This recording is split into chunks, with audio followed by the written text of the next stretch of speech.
And Jeffries as Marion Kirby, the ghostess with the mostest. Robert Sterling as George Kirby, that most sportive spirit. And Leo G. Carroll, host to said ghosts, as Topper.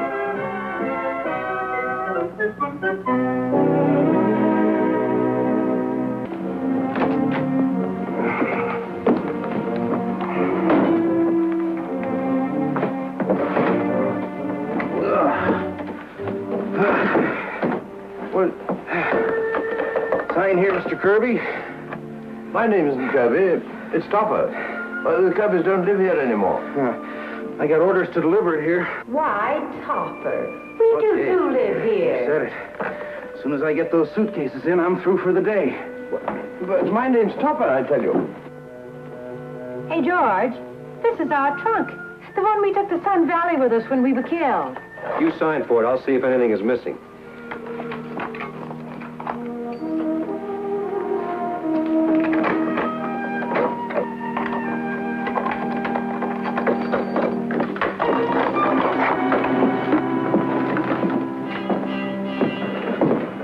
These things don't belong here. No? Well, who opened that? Well, somebody must have a key. Now, you'll just sign here, Mr.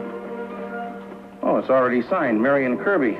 Your wife must have signed it while we were outside. Well, Marion Kirby is not my wife. Well, it's signed. She must be here.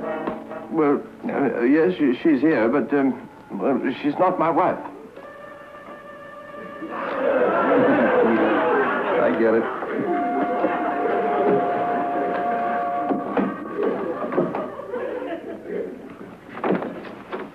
Yes? How do you do, sir? My name's Jackson, Frederick Jackson, attorney at law. May I come in, sir? Well, if it's a business call, I'd prefer that you came to the bank. My wife isn't feeling very well. I'll be brief, Mr. Kirby. Kirby? My name's Topper, Cosmo Topper. He's here to see us, George. Take his hat. Okay. Yes, sir. I'd be glad to. But I don't even know how I did it. But the Kirbys don't live here. I bought this house. My name's Topper. Do you happen to know how I can get in touch with them? No, and you don't know how fortunate you are. They're dead. Been dead for nearly a year. Terribly sorry to hear that. And I apologize for disturbing you, Mr. Topper. Kirby? Kirby? Kirby? Now, Mr. Kirby, just because I'm an attorney is no reason to give me a false name. My name is Topper. I represent the estate of your paternal grandfather, the late Augustus Kirby. Late? How late? 2 months. We're later. Months later. Augustus Kirby was a wealthy man, a solitary man. He used to say, don't never spend one penny that ain't absolutely necessary. Well, his English wasn't very good.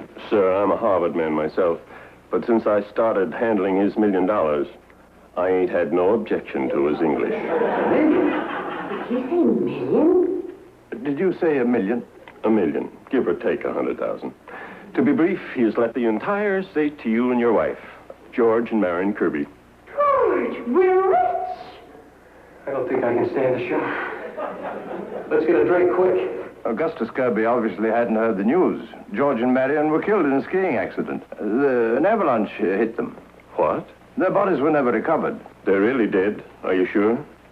Well, I have no proof.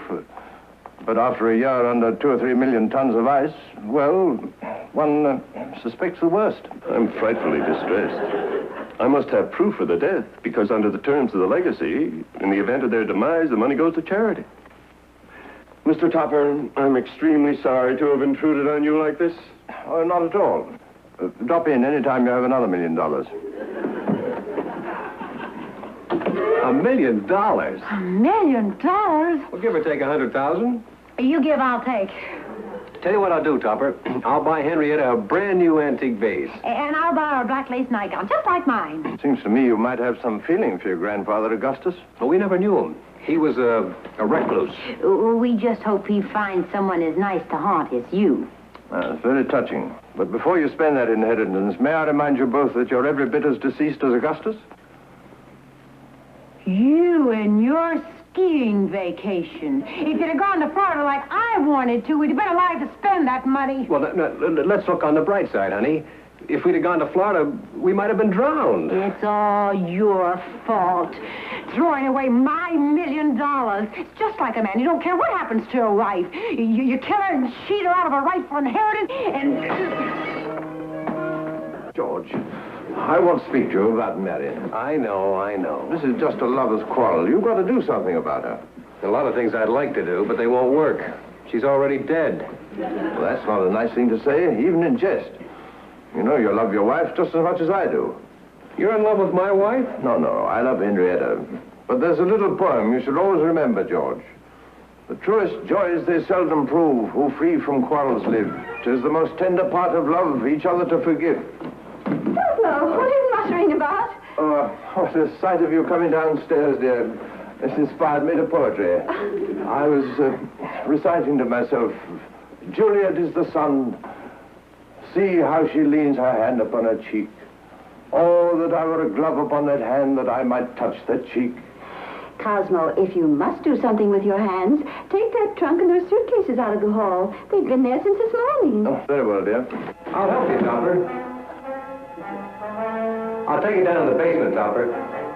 Cosmo, that trunk sailed right out of the hall. Oh, you're mistaken, dear. That's a steamer trunk, not a sail on it. I just know that headache medicine of mine has alcoholic content.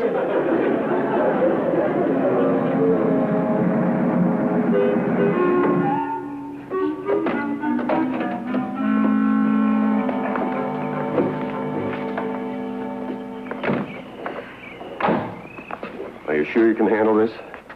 Of course I can handle it. They don't call me the man with 1,000 faces because I can't handle a little grease paint. And just remember all the details about the house. Now, here's some authentic identification I dug up for you. Birth certificate, medical certificate. Okay. Now, remember, we've got a chance to make ourselves $1 million. Why do we have to play it up to these Topper people? For the same reason I called on them and had the Kirby luggage sent there. Everything has to look natural. Besides, this Topper is the vice president of the bank. His identification will carry weight with the courts. Now get in there and sell yourselves as the Kirbys. Contact me at the office later. All right.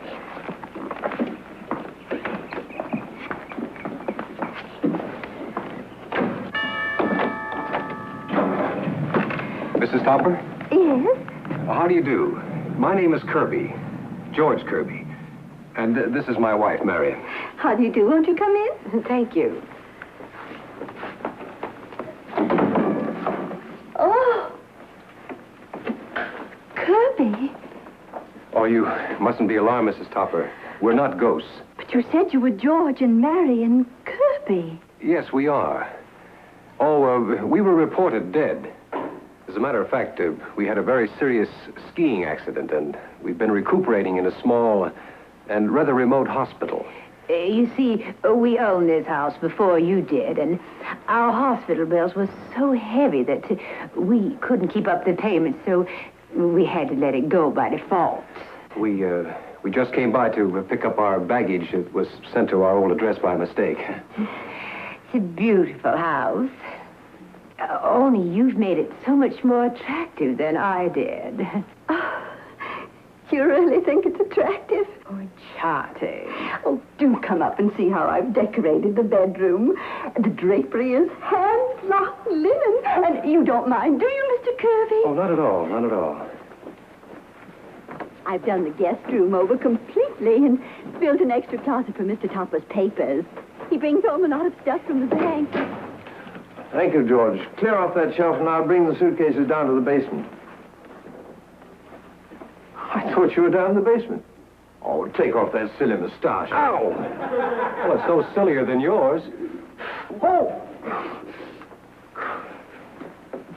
I'll go get George. I want to show him how you've redecorated things. Marion, what have you done to your hair? And how did George raise a mustache? Oh, you must be Mr. Topper. Hello. Well, never mind that hello. What's going on here? Those are Henrietta's clothes you're wearing. Take off that hat. I beg your pardon? Take off those clothes.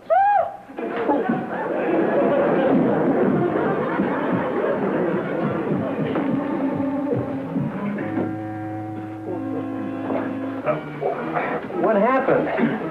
What held you up with the suitcases? Where's your mustache? What mustache? What? George, you remember when you said you had a feeling something strange was going to happen? Yeah, bumps went down my spine. My spine just went down the bumps. George, it's happened. Met my husband, Mr. Topper, yet, have you? Not formally. He just stepped up to me and pulled on my mustache. Oh, dear. Have you met him, Mrs. Kirby? Not socially. He just told me to take off my clothes. Said I had shoplifted them. I think there's something I ought to explain about my husband. He has a little eccentricity. He thinks he's haunted. Haunted? By whom? By you. Well, dear, I guess we'd better be getting back to the hotel. He claims that he's the only one that can see or hear you. But he's harmless. Katie, that's enough of that. I'm sorry. Well, thank you very much for the tea. Yes, we really must go. Dematerialize, vanish. Deectoplasm yourselves. Cosmo, that's no way to speak to our guests. These are George and Marion Kirby. Henrietta, you can see them too. Why, of course. I can see them too. Katie. Good heavens. George. George, you're flesh and blood. You're all there, too. Cosmo, the Kirbys are not dead. They were injured in a skiing accident and have been in the hospital. We had a very close call. For a while, it was touch and go. Touch and go? Well, maybe when you went, you came here. And now that you're here, you'd gone. Yes, a brilliant explanation of psychic phenomena, Mr. Topper. Now, if you'll excuse me, I'll see about our bags and call a cab. Won't you sit down and wait for him, Mrs. Kirby? George.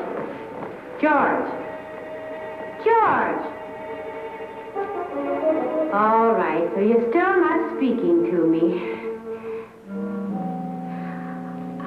I'm willing to say I'm sorry, even though it was all your fault.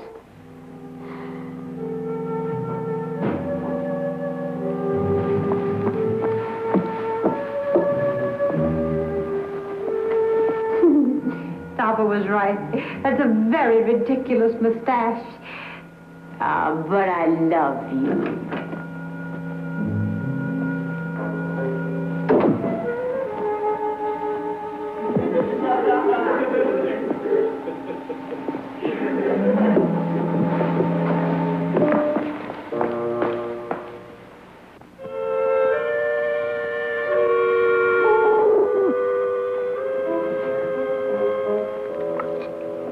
Gee, honey, you look wonderful in your new hairdo.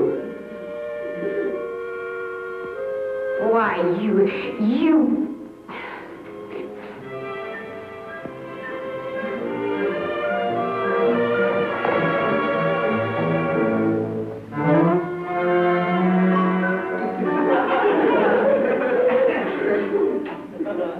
Well, Cosmo, I hope you're satisfied. You know you're not haunted. You don't see two people. No, dear. Good. Now I see four.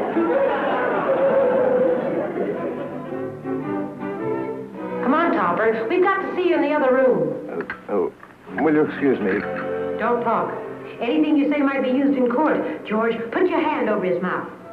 Hey, here. What's the idea? What are you going to do? What? Topper, those people aren't ours. They're perfect strangers. Incredible. Imposters. Well, why should anybody want to be us? We don't even want to be ourselves. I have it. The legacy. Grandpa Augustus. They're phonies. They're just trying to collect our money. You've got to expose them, Topper. Go back in there and ask them for some sort of identification. Come on, dear. We must really go. It's no affair of mine, of course, but after all, the Kirbys were reported dead. I suppose you have some identification? Why, certainly. Here's my passport, the hospital bill where we were confined, And my driver's license. That's all in order. This driver's license has your thumbprint on it. Excuse me. Would you mind? Your thumb. Oh, that proves it conclusively. Proves what? But I don't know a thing about fingerprints. Ask them where the wall safe is. Inasmuch as you lived here, I take it you know where the wall safe is? Of course.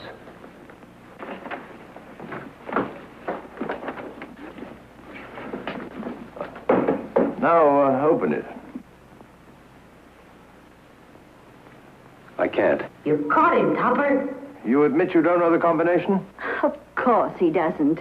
We had it changed when we moved in here. Oh, yes. If there's any further doubt, Mr. Topper, I have my birth and medical certificates. Here are mine. We always carry them with us when we travel. How do you like that? They've really got our birth and medical certificates.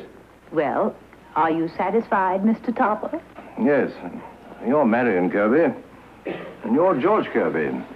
But who are those? Who is who? Those two ghosts. Oh, Cosmo, you were making such wonderful progress. And now you're back to the two ghosts. Pardon me. If we could use your telephone again, Mrs. Topper, I'd like to try again for a cab. Right this way, in my bedroom.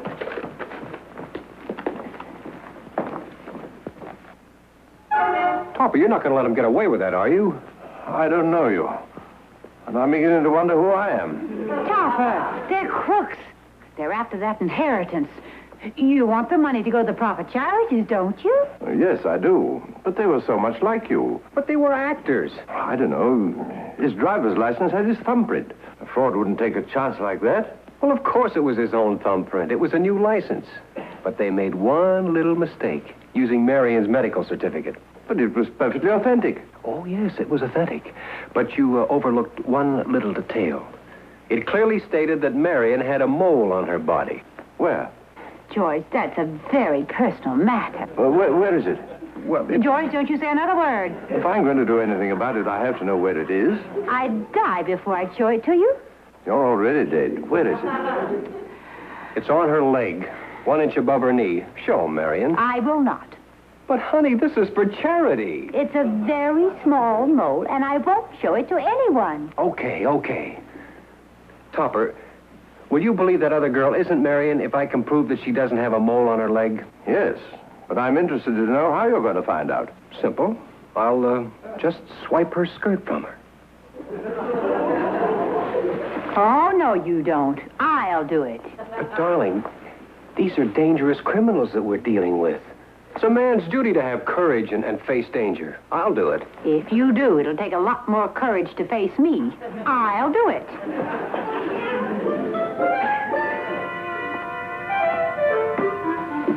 Here it is, Topper. Cosmo! Cosmo, the most amazing thing just happened. Mrs. Kirby was on the telephone, and suddenly part of her clothes... Cosmo, what have you to say? Nothing. I'm skirting the issue. I'll take it back upstairs, Topper. Cosmo, that skirt, it went right up by itself. Well, of course it went up. Paris has lifted the hemline again.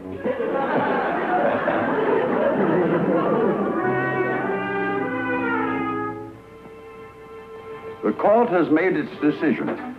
The will of the late Augustus Kirby leaves everything to the beneficiaries here, George and Marion Kirby. Not now, Topper. Don't object yet. I'll tell you when.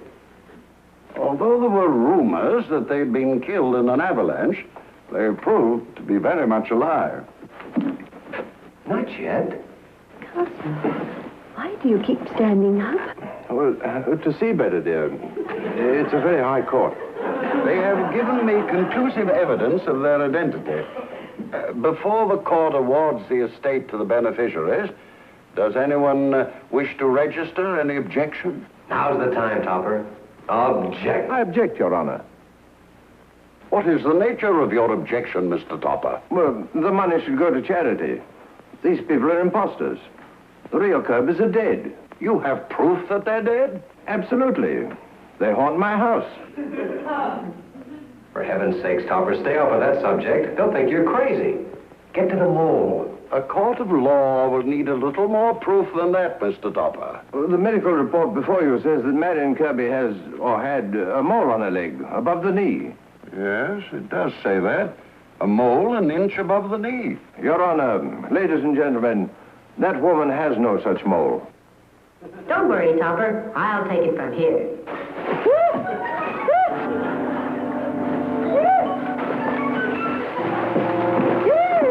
May it please the court, no mole. I can see it pleases the court.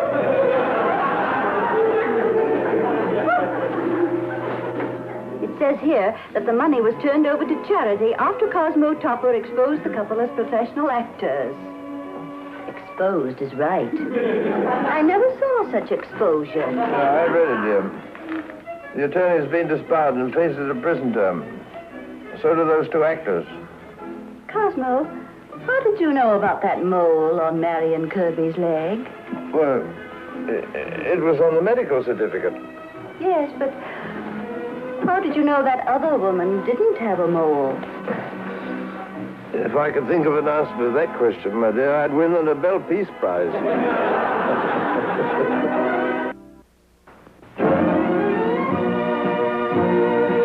A John W. Lupton, Bernard L. Schubert production.